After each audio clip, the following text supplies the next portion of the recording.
Әйгілі Орал өзенінің сол жақ тармағы болып табылатын Елек өзенінің жағалауында бағзы заманнан бері өмір қайнап жатыр.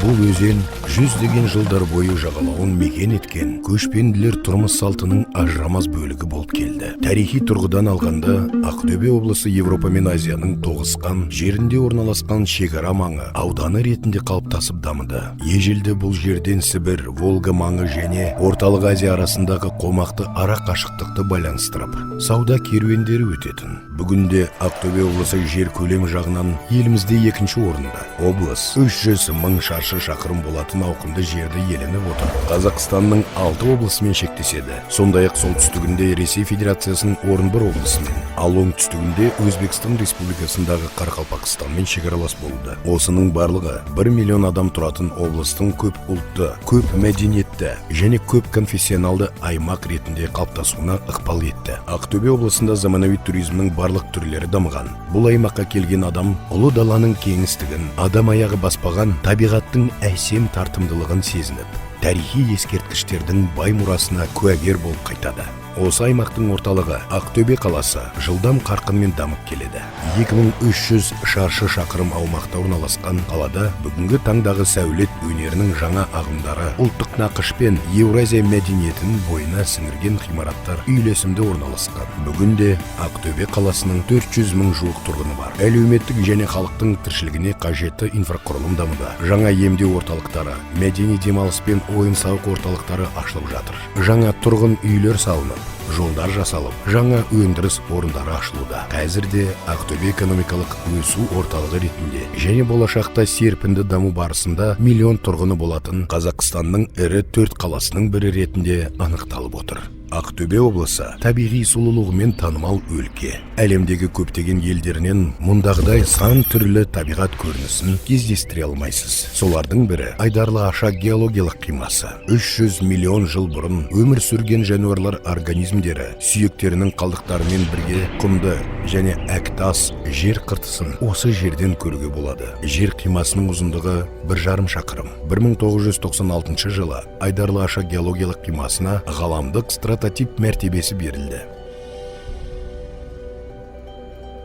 Марстағы көріністерді көзге елестетін ландшафт метеориттік Жаман шың кратері. Кратер жер бетінде 900 мың жыл бұрын метеорит құлаған кезде пайда болған. Бұл жерде байырғы кездері болған ғаламат ғарыштық оқиғалардың салдарын көруге болады. Кратерге жақын жерде Ырғыз Торғай мемлекеттік табиғи резерваты орналасқан. 750 мың гектардан аса аймақта құстардың 250 түрі, сүт көректі жануарлардың 29 түрі, бауыр мен жорғалаушылардың 14 түрі және қосмекенділердің 4 түрі кездеседі. Ырғыз Торғай жүйесі көлдерінде балықтан 10-нан аса түрі мекен етеді. Резерваттың оңтүстік бөлігінде дала тағысы, бетпақ дала жануарының бір түрі ақбөкендер кездеседі. Малайдар көлдері жүйесі атты экологиялық бағдар бар. Табиғатты көркем бұл аймақ арқылы Қызыл кітапқа енгізілген қоқиқаздар қоныс аударады. Бұл аймақтың тамаша табиғаты сұлулығымен ерекше көз тартады. Ақтөбе облысының көркемде жұмбаққа толы мекендердің бірі Ақтолағай қырқасы. Таушындары бірде шоғы тәрізді болып келсе, енді бірі күмбез сияқты немесе сүйір пішінді болуы мүмкін. Олардың бірін үстірттер жалғап тұрса, екіншілерінің арасын терең шатқалдар ажырап тұр. Табиғаттың өзі бұл таулардың ішінде террасалар, ой-шұңқырлар, лабиринттер, тіреуіштер, шоқылар, текшелер жасап қойғандай. Таулардың бірі басын қайқайта ұстаған нар түйе бейнесіне ұқсаса, енді бірі саңырауқұлақ пішінді. Ақтолағайдың шығыс бөктері жайпақ болса, батыс жақ баурайы жарлауытты болып келеді де, оның ар жағы құзға ұласады. Төбесінен қарасаңыз, үлкен көлемдегі амфитеатрда отырғандай әсерде боласыз. Ақбота Сәнкібай тауы 18 ғасырда үйір-үйір жылғы айдаған Сәнкібай деген бай болған екен. Дәстүр бойынша сол кездері ауылдың ер азаматтары жыл сайын Әбілқайыр ханға барып сәлем беріп тұратын болған. Ауылда жауынгерлердің жоқтығын пайдаланған қалмақтар шабуыл жасап, малды айдап кетіпті. Сәнкібайдың батыр қызы Ақбота ауыл жастарын жинап алып, жаудың соңына түскен деседі. Жаулармен айқаста Ақбота ауыр жараланып қаза болады. Қызының қаза болғанын естіген Сәнкібай қайғыдан тасқа айналған екен. Содан бері екі тұлғаның қосылып тұрған сұлбасын бейнелейтін асқар шың Ақбота Сәнкібай деп аталып кеткен. Асмантай Матай соры үстірттің оңтүстік бөлігінде орналасқан. Бұл жер көлдің кебуі салдарынан тұз қабаттарының пайда болуымен және күкіртті сүтек иісінің байқалып тұруымен танымал. Жергілікті тұрғындар Қарғалы ауданындағы табиғаты әсем аймақты мақтанышпен дала Швейцариясы атап кеткен. Бұл өңірге келген адам Қарғалы су қоймасының табиғи сұлулығына тамсанбай кетпейді. Мұнда бекіре тұқымдасы балықтарды өсіру үрдісін бақылап, пантоемханада денсаулықты нығайтуға болады. Қарғалы ауданында ерекше қорғалатын Эбита табиғи аймағы бар екенін ұмытпау керек. Бұл жер жануарларымен және сан түрлі өсімдіктермен бірегей болып табылады. Табиғат Мәртөк ауданына қылқан жапырақты ормандарда, мөлдір бұлақтарда және емдік қасиеті бар сирек кездесетін өсімдіктерді сыйлаған. Бұл аймақта жыл бойы жұмыс істейтін туристік лагерь бар және мұнда туризмнің қысқы және экологиялық түрлері дамыған.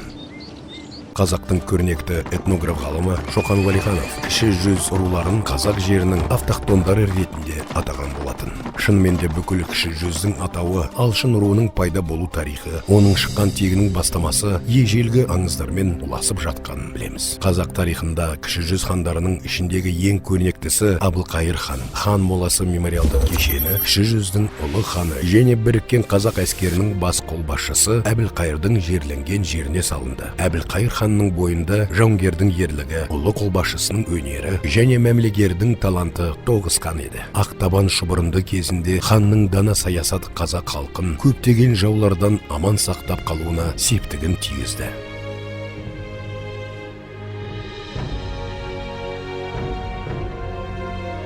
Абат Байтақ қорымы архитектуралық ансамблі Алтын Орданың замандасы болып табылады және ол туралы аңыздар мен тарихи әңгімелер өте көп. Сол аңыздардың бірінде осы қорымда әйгілі қазақ философы Асан Қайғының ұлы туған жерін жау шапқыншылығынан қорғаған Абат Батыр жерленгені баяндалады. Енді бір аңыз бойынша Абат Батыр қаза болғаннан кейін қайғы жұтқан жұрт Батырдың қайтқан жерінде 3 күннің ішінде мазар салған екен. Осы себептен Абат атына бүкіл халықтық деген мағына үстейтін Байтақ сөзі қосылған деседі.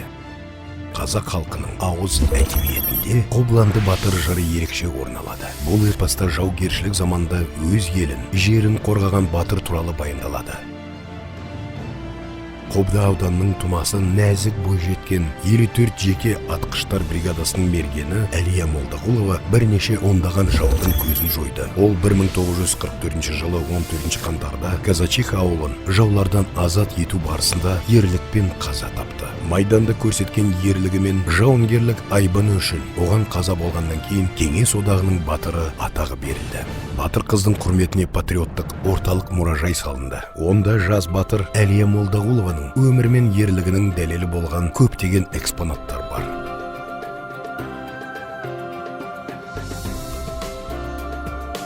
Зиярат етушілердің мыңдап келетін орталығы Есет Батыр мазары. Тама руынан шыққан ұлы қолбасшы қазақ халқының тәуелсіздігі үшін күрескен батыр ретінде танымал және ол халқымыздың бір тұтас мемлекет құруына айтарлықтай үлес қосқан тұлға.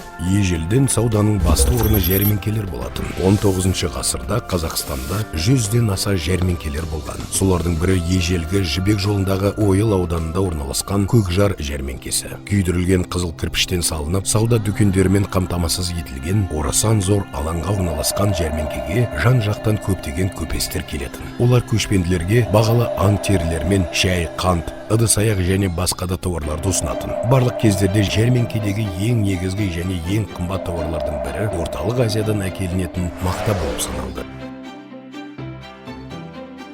Бүгінгі таңда Ақтөбе облысы туристік мүмкіндіктері жоғары және тарихи мұрасы бай аймақ. Мұнда қазақ халқының байырғы дәстүрлері мен мәдениеті сақталуда. Бұл жердің халқы қонақжай, әсіресе осы жердің өткен тарихын бағалайтын және осы аймақтың жарқын болашағына сенетін адамдарды қуана қарсы алады.